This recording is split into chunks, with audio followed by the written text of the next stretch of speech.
Halo teman-teman, kembali lagi di channel Hadi Auto. Ini adalah Ford Bronco, SUV yang sudah siap untuk melewati rintangan-rintangan off-road dan juga menjadi rival langsung dari Jeep Wrangler yang 2 pintu. Karena juga 2 pintu.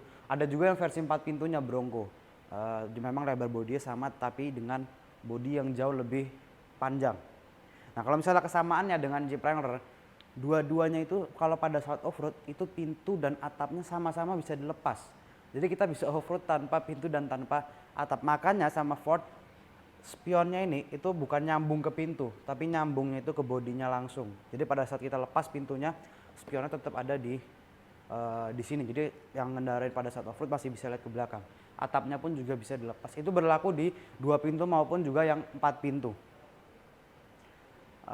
Ford sendiri itu juga pernah berhenti memproduksi Bronco selama 25 tahun, dari tahun 1996 sampai tahun 2021.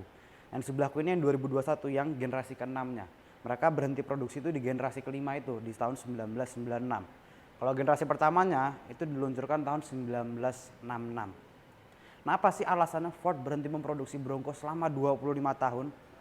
Karena pada saat itu pasaran mobil SUV di Amerika itu lebih ke arah full size SUV yang 4 pintu. Kalau Ford Bronco sendiri sebetulnya full size SUV pada saat itu pun, tapi 2 pintu. Makanya banyak orang-orang lain lebih memilih full size SUV yang 4 pintu sekalian. Jadi mereka nyari ke brand-brand yang lain. Nah, sekarang di 2021 itu Ford meluncurkannya bukan hanya yang 2 pintu, tapi sekaligus yang versi 4 pintunya juga. Tapi ini keren nih. Ini desain depannya ya. Ford Bronco dari generasi ke generasi, dari generasi 1 ke 2, 2 ke 3 itu perubahannya cukup banyak ya. Tapi mulai generasi ketiga sampai generasi kelima itu perubahannya sudah sangat beda. Nah, kalau misalnya desain yang ini, yang generasi ke-6 itu lampu bagian depan lalu grillnya itu kalau menurutku ya itu lebih ke arah meniru ke yang generasi pertama atau yang generasi kedua. Desain lampunya pun dia juga sama. Kalau teman-teman lihat generasi ketiga sampai kelima itu desain lampunya, desain grillnya sudah jauh dia berbeda. Ini lampu dia sudah LED. Ini DRL, ini aku suka banget DRL Bronco ya, dia garis seperti ini kanan sama di kiri itu melihat mobil juga kelihatan gagah banget. Nah, nanti akan aku sampaikan lebih lanjut lagi tentang Ford Bronco ini, jadi simak videonya.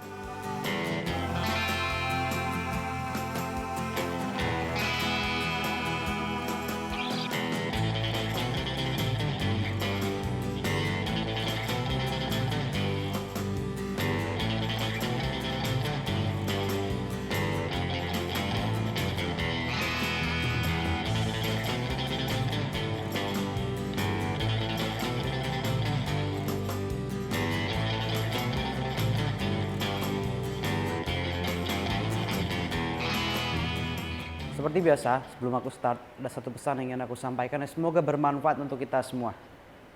Saat kita memberi untuk orang lain, sesungguhnya pemberian itu juga untuk kita.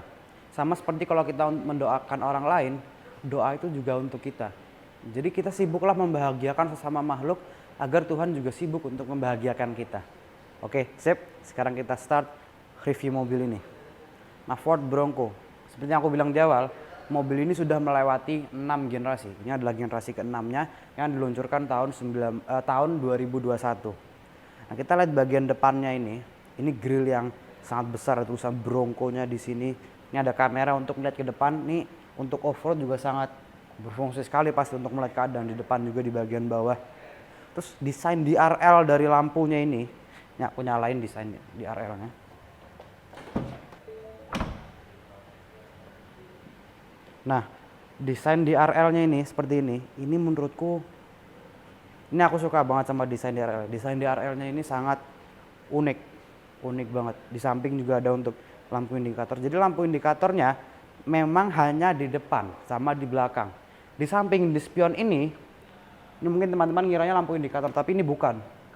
Ini lampu LED yang akan menerangi sekitar mobil. Jadi ada satu fitur di mobil ini, kalau misalnya di bagian dalam, kita bisa aktifkan semua lampu di bagian luar dari mobil ini.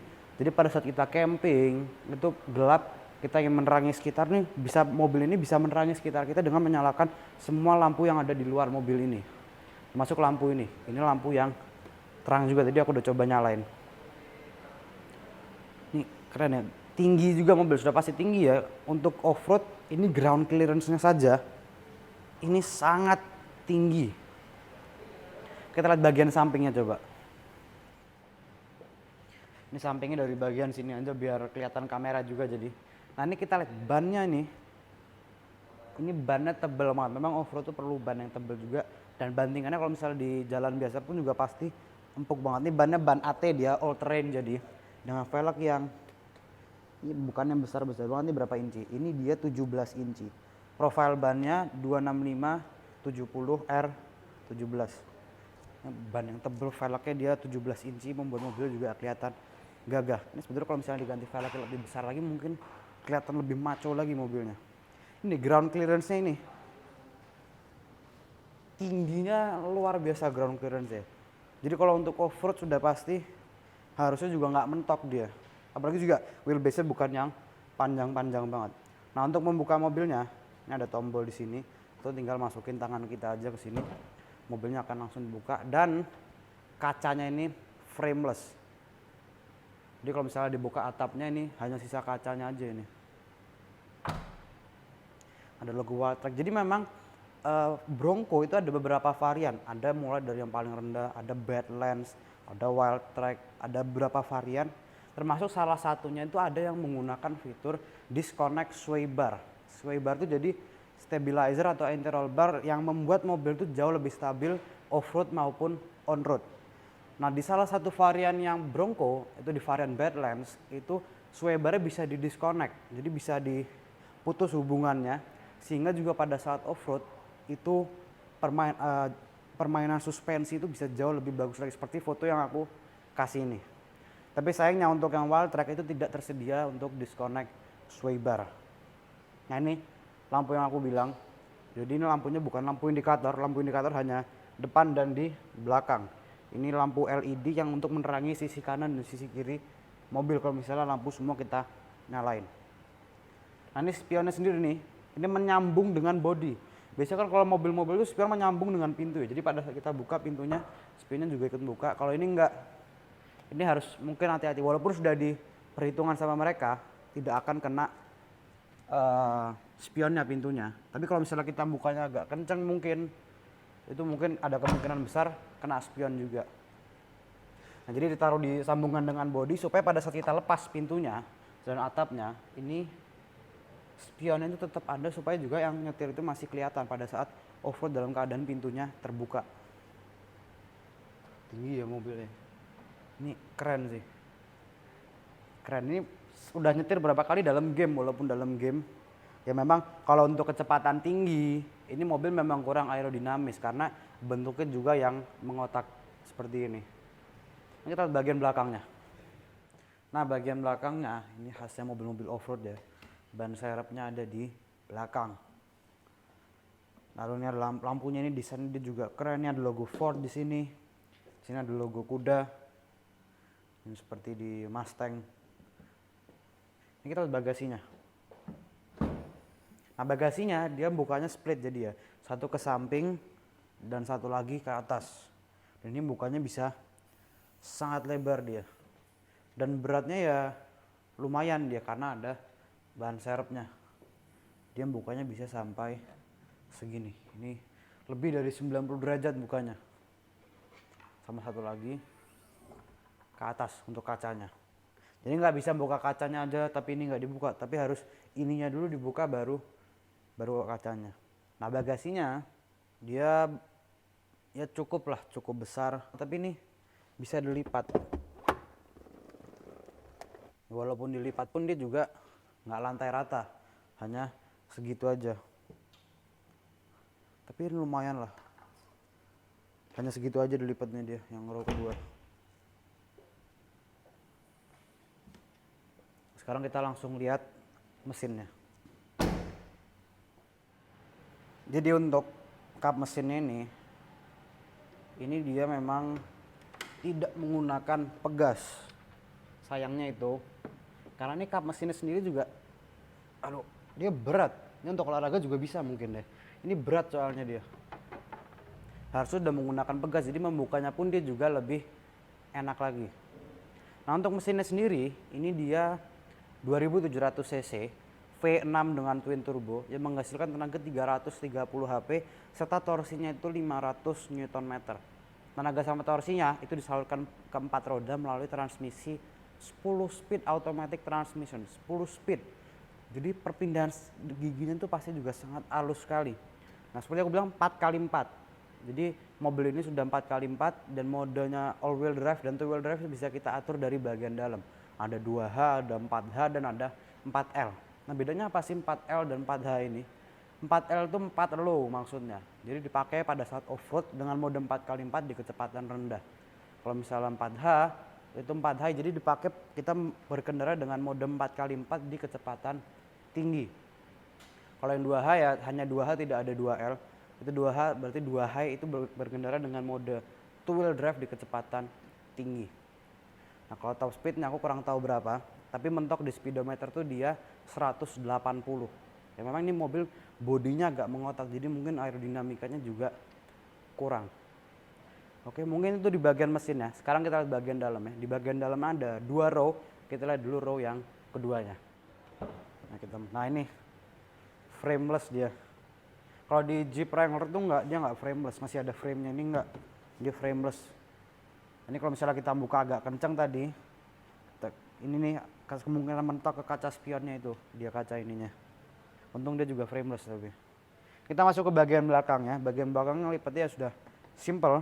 Kita tarik biar kursinya turun. Terus kita majuin dari bagian bawah ini tuas. Nah memang untuk masuknya dia agak sempit. Tapi kita coba luas apa enggak di bagian belakangnya. Nah untuk bagian belakangnya ini jujur aja masuknya agak susah dia emang. Karena ini sempit dia. Kurang luas lagi. Tapi memang wajar dia juga cuma 2 pintu aja. Tapi kalau sudah masuk ke bagian belakang, ini posisi berkendaraku ya. Ini masih jatuhnya luas. Tinggiku 179 cm, headroom masih banyak. Sisa legroom pun juga masih banyak. Karena ini juga kursi agak melengkung ke dalam sedikit di bagian belakang ini. Jadi masih bisa memberi legroom yang lebih luas lagi. Ini itu masih luas ini. Ada cup holder di bagian kanan. Di belakang juga ada colokan ini. Colokan 12 volt. Jadi kalau misalnya kita mau ngecas juga bisa. Oke, sekarang kita langsung lihat row depannya. Tantangan lagi turunnya ini. Nah, bagian dalamnya ini dia posisi berkendaranya enak. Kursinya pun dia juga enak, dia empuk kursi ya. Posisi berkendara enak. Cuman sayangnya setirnya ini tidak bisa diatur teleskopik, hanya bisa tilt. Nah, ini dia nggak bisa teleskopik, itu sayangnya itu. Tapi menurutku, buatku ya, ini posisinya sudah sangat pas. Nah ini sebagian besar tombol-tombol yang ada di pintu semua tuh di bagian ke tengah, dipindah ke tengah. Terus seperti tombol untuk spion, untuk membuka jendela, semua tuh ada di bagian tengah sini. Untuk spion pun juga dia di tengah sini. Karena memang seperti aku bilang pintunya ini dia bisa dilepas, pintunya bisa dilepas jadi tombol-tombol itu sudah di tengah semua. Atap pun juga bisa dilepas, jadi di atap ini tidak ada tombol apapun sama sekali. Dia juga ada pemanas kursi ini. Jadi kalau misalnya di tempat dingin ini bisa kita nyalain. Termasuk juga ada pemanas untuk setir. Jadi setir itu bisa kita, ada heaternya juga. Di tengah ada tulisan Ford Bronco. Ini di tengah sini, ini ada tombol untuk traction control. Sama untuk diferensialnya ini bisa kita atur dari bagian tengah sini. Nah ini untuk mode two wheel drive dan all wheel drive nya bisa kita atur di sini 4L, 2H dan 4H. Nah ini putaran ini untuk mengatur mode berkendara. Ada normal, ada eco, ada sport, slippery, terus juga ada banyak ya. Ada mud dan ruts. Nah ini begitu mud dan ruts dia langsung pindah ke 4H. Lalu ada mud and ruts lagi tadi. Kita balik lagi ke slippery. Terus juga sport, eco dan normal. Nah begitu ke mud dan ruts nih, dia langsung pindah ke 4H tadi. Sekarang dia langsung balik lagi ke 2H. Jadi ini instrumennya dia tidak full digital semua. Speedometer tetap analog dia, mentok 180. Mungkin memang mobil ini jalannya bukan yang bisa kenceng-kenceng banget karena dia kurang aerodinamis juga karena mengotak bodinya. Kalau untuk off-road, nah ini untuk belok bannya terus juga naik turunnya, terus kemiringannya ini bisa kelihatan semua di sini. Gitu coba ya. Nah ini pada saat kita belokin bannya, ini kelihatan berapa derajat kita belokinnya. Semuanya bisa kelihatan di situ. Kalau di head unit ada untuk towing, ada untuk driver assistance. Nah fitur-fitur ya, walaupun ini mobil off-road, fitur-fitur tetap banyak ya. Ada adaptive cruise control, ada untuk blind spot. Jadi kalau misalnya ada mobil yang tidak kelihatan di area blind spot, ada lampu, ada gambar mobil kecil gitu di spionnya. Itu lampu yang akan menyala pada saat ada mobil yang tidak kita kelihatan di area blind spot. Lalu ada lane keeping system atau lane keep assist, jadi itu menjaga supaya kita tidak keluar dari lajur yang sudah kita pilih. Jadi misalnya kita mau pindah lajur tapi kita tidak menggunakan lampu indikator, mobil ini akan lihat dan langsung mengembalikan kita ke lajur yang sudah kita pilih. Jadi pastikan kalau misalnya mau pindah lajur itu kita harus menggunakan lampu indikator. Rear view kamera untuk melihat belakang menggunakan kamera mundur, dan juga depan. Di depan itu juga ada kamera lagi. Lalu juga ada pre-collision assist. Jadi pada saat di depan ada mobil yang mungkin melakukan rem terus kita belum siap, ini mobil akan langsung ngerem sendiri secara otomatis. Jadi kalau misalnya kita belum ngerem, mobilnya sudah ngerem duluan. Zone lighting. Nah ini seperti aku bilang ya, jadi lampu di spion kanan dan kiri itu bukan untuk lampu indikator. Itu untuk lampu untuk menerangi sekitar mobil kita. Ini kita nyalakan. Nah dia akan nyala langsung lampunya. Dan kita bisa, ini juga kita bisa turn off, mau yang mana yang kita nyalakan. All zone, nah ini bisa kita nyalakan dari head unit semuanya. Jadi emang keren juga. Ini di setir, ini ada untuk adaptive cruise control, ada di bagian kiri sini, bisa kita atur. Nah ini untuk volume juga. Ini juga lampu di sebelah kanan sini, parking brake di bagian bawah sini dia. Di atas kurang lebih hanya ada sun visor dan ada tombol untuk aux saja. Sama ada untuk lampu di bagian atas. Di atapnya tidak ada apa-apa. Nanti kalau misalnya kita membuka, ini bisa dari sini. Tuasnya ada di bagian atas ini. Tengah ada untuk jendela. Ini kita bisa atur ke bagian sini. Enaknya seperti aku bilang ya, dia frameless. Jadi kalau misalnya kita berkendara tanpa atap, ini juga dia frameless, kelihatan keren juga. Sudah otomatis jendelanya di kanan maupun di kiri juga. Ada kabel dua. Ini ada pegangan juga di bagian tengah sini, sama di depan kanan sama kiri itu ada pegangan juga. Pegangannya jadi banyak ya. Kita nggak bakal pegangan dua-dua sini karena kita nyetir. Jadi pegangan kita cukup di sini atau di sini. Kalau yang sebelah kanan dia bisa pegangan tengah sini sama di depan situ. Keren sih, spion di bagian atas ini juga besar, dia framenya tebel. Keren sih, keren. Jadi luar biasa mobilnya, walaupun off-road tapi juga dia tetap memiliki teknologi-teknologi yang bisa kita pakai untuk daily juga yang canggih. Adaptive cruise control, lane keep system, blind spot assist, luar biasa. Nah untuk harganya yang di sebelahku ini dia 4 miliar rupiah off the roadnya 4 miliar rupiah, luar biasa. Oke teman-teman, terima kasih telah menonton reviewku. Jangan lupa di like, share, komen, dan subscribe, dan nantikan video-video berikutnya. Sampai jumpa.